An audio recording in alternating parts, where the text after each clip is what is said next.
There was a video that James Cleverly put out yesterday saying, well, Conservatives did really badly amongst young people. If we want to be able to win young people over, we need to speak to their concerns. And then he goes into home ownership. And, well, of course, a lot of young people want to own homes eventually. They talk about the lack of access to home ownership as a problem. I don't think that's necessarily going to be of interest to them if they still can't pay the rent anyway. Dealing with the rental problems is going to have to come first before you deal with home ownership, to be honest, anyway. And on top of that, the Conservative Party is insanely reactionary, and the vast majority of under 35s, under 40s in this country is very socially progressive. There is going to be no route to the Conservative Party winning back over young people if they don't specifically stop with all of this bigoted shit that they keep doing. They can still be anti-immigration. Like, there are plenty of myriad opinions from under 40s about immigration. It's one of the things that us as progressives tend to lose out on in terms of where this country is positioned, is broadly around immigration. But outside of that, most young people, most people under 35, under 40 in this country, they're not transphobic. They're not going to be won over by Kemi Badenoch fucking chatting shit about Doctor Who. It's going to make you look weird. That's not a plurality position amongst these people. They're not going to win this over unless they can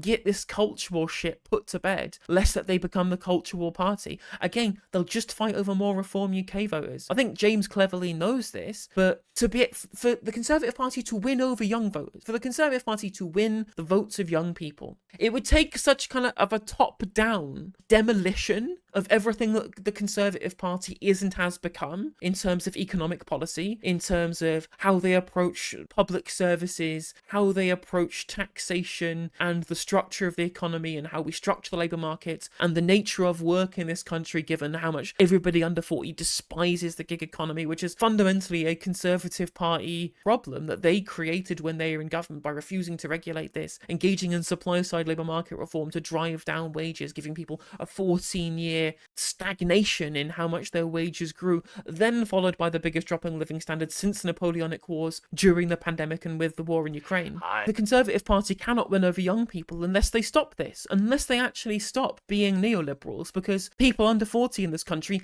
hate neoliberalism. They may not understand it in that verbiage, but they hate what neoliberalism has done to the economy. They don't like having shit in the rivers because the private companies did it. They want these things renationalised. They hate what Conservative Party economics has done to this country. So unless the Conservative Party can essentially become what the Conservative Party was under Macmillan at the very least, in the under 30s group in this country, like especially young women, are the most left-wing young women in the world, basically. There is nowhere that the Conservatives can go to win over young people unless they immediately become a completely different party overnight. The Conservative Party came 5th amongst under 40s at the last election, behind Reform UK, the Greens, the Liberal Democrats, and by a country mile, the Labour Party. 5th! This is the most successful political party in history. They have won more elections than any other political party on the face of the earth, and they came in 5th amongst under 40s. There's a reason why young women in this country will literally put no Tories in their dating profiles. It's because we hate you. We hate the Conservative Party. And whilst James Cleverly, in his interview on The Telegraph,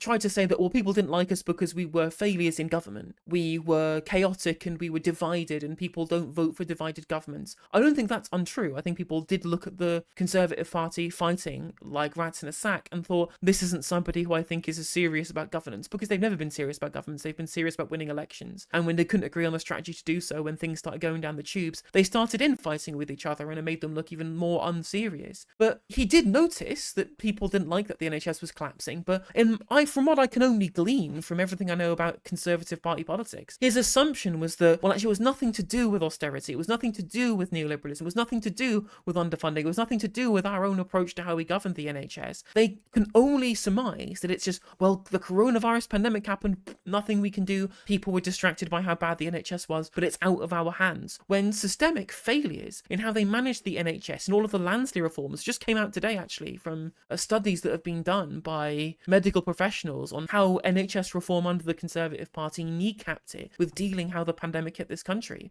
The Conservative Party must think that the NHS failed completely outside of their control. Circumstances completely outside of their control just dealt them a hand that made the country screw up. Like, inflation was really high, energy prices spiked, Ukraine, COVID, like same excuses, etc. When of course we were massively exposed to volatile price shocks on international gas markets because of their failure on energy policy, both in terms of privatization and in terms of selling off North Sea oil to other companies. And on top of that, not investing enough in renewable energy so that we had enough of a strategic reserve outside of international gas markets to be able to keep prices down, which we didn't, of course, because our energy system is screwed up because of the Conservative Party. They cannot admit that their own problems were caused by themselves rather than just exogenous effects, because they had this kind of blinkered effect that whatever they were doing must have been right. Anything that went wrong must have been because of outside forces. So even in what little recognition that he had of the failure of the NHS being a failure that led to them losing the election, he couldn't even admit that it was their policies that caused them to lose in that way. They couldn't even admit this. And what was everyone's biggest concern up to the election? It was the NHS. It was the NHS that was the problem. And so whilst James cleverly might recognise that the fact that the economy was bad lost them the election, but cannot even bring himself to realise that it's the policies that he implemented or his party implemented that young people hate that led to the NHS being destroyed, then he will never understand why young people hate his party. The fact that he can be so glib, he can be so out of touch with reality to just think, oh, well, if we build some houses, then young people will vote for us. Or if we offer to become the party of home ownership, which Labour tried to be anyway with their 1.5 million homes pledge regardless. They want to make themselves with the party of home ownership to win over young people. I'm sorry, mate. That's not good enough. That's not good enough as a policy. Most people under the age of 40 are still renting. Lots of them are still at home with their parents. Screw buying a house, they can't even afford the rent because the rent is stratospherically high because of their failures on selling off council housing and not building enough new ones because of NIMBY restrictions on house building. At least Boris Johnson realised that they need to get rid of that, and they didn't do either in terms of renters reform or in terms of planning permission deregulation. They couldn't do anything. They've made their own grave. They have dug their own grave. And whilst James cleverly is trying to climb out of it, he's using a stepladder rather than abseiling because he doesn't have a clue what he's doing. They genuinely are so blinkered by neoliberalism being the correct approach to economics. They just can't even bother to think of any other reason why they might have lost the election and why young people aren't voting for them. Because you don't come in fifth place. You don't come in fifth place through multiple different demographics, basically millennials and Zoomers. Fifth place amongst this demographic, right? You do not come in fifth place unless people absolutely despise you. Then people don't just despise you because of some internal squabbling when you're in government or because you didn't build enough houses. It's because every single facet of your government has been anathema to what they believe. And unless you turn 180 degrees and go in the opposite direction to where you're currently going, they will never vote for you again. I made a prediction on Twitter, and I'll make the prediction here now. I predict the Conservative Party will have even fewer votes as a percentage of the electorate in under 40s next election than they did at this one. I think they will lose votes as a percentage, at least. I don't know what turnout will be like, but I think they will lose votes among young people. They'll be in an even worse position amongst young people come the next election. I guarantee it. What are they going to do to win people over? What's Kemi Badenoch going to do to win over under 40s? Nothing. She wants to double down on the reactionary social policy that young people hate because we're really progressive, especially millennials. And her economic policy is just more of the same that caused them to lose the election in the first place. Like, they have nothing. They have nothing. They'll make Jenrick or Badenoch leader. Both of them are culture warriors. Both of them neoliberals. And both of them will fail to win over young people. They'll continue chasing after Reform UK voters. They'll have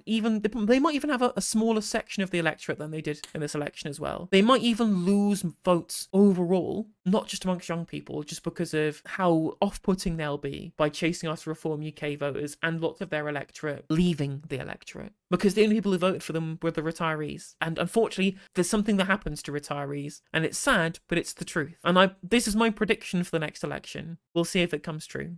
Hey there, if you enjoyed the video, make sure that you like and leave a comment. That helps the video out in the algorithm. If you subscribe and ring the bell, it'll let you know when I go live. I stream every day on YouTube and Twitch. You can also follow all of my socials down in the description. And if you want to support me in a more financial manner, there's a join button for membership to just 99p to be a member on YouTube, as well as a Patreon, and there's some merch there as well. And hopefully I'll catch you on the next video. Take care.